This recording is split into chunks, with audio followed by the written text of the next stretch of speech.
Okay, so we're going to talk about the anatomy of a painting. This is called Eye to Eye. I've chosen this one because I feel like it's a good place to start because it does show a full, well-rounded practice that a painter could use to develop a painting. First step is to develop our concept. So for this painting, the original concept sketches don't exist.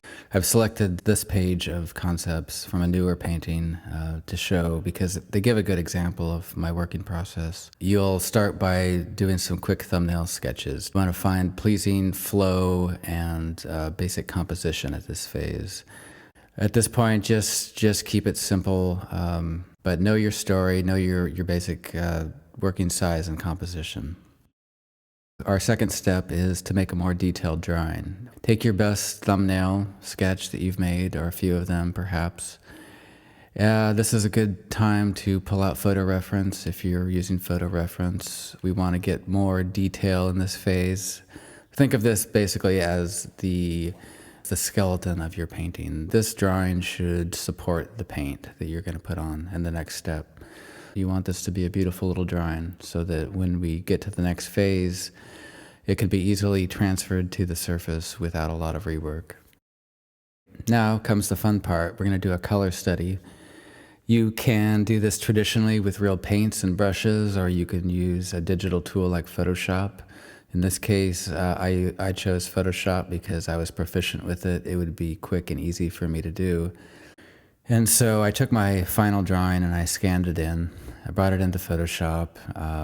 I contemplated for a moment about the mood and the color choices I was going to make, and I started painting. Transferring our image. There's a whole bunch of different methods you can use here. In this case, I chose to use an old school projector. My drawing was fairly simple, and I wasn't going to do all of the details anyway. I just wanted the main elements, the skull and basic stuff, and fill in the blanks in the painting process. Now comes the fun part. We get to paint. So there's a million ways here. What you can see I've done here is I'm blocking in the main areas first. The sky comes in, then I add more detail in the clouds. Finally, I start moving into the flower, working my way down into the earth. I've added the heaviest shadows first, and then basic rendering in the skull. Gradually more and more detail gets filled in as I go. I'm doing some glazing to homogenize the colors. I'm changing my mind about some areas and repainting. Here in the final stage, you can see something interesting happens. I've had this little farmhouse up on the horizon the whole painting. At the very end, I decided that it was taking too much attention away from the main flow from the eye up through the flower into the bee. And as much as I like the little house on the prairie there, I decided to paint it out. So there it goes, it's gone.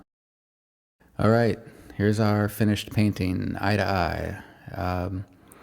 At this point, it's helpful sometimes to get away from the painting for a while, turn it against the wall, and leave it for a few weeks at least.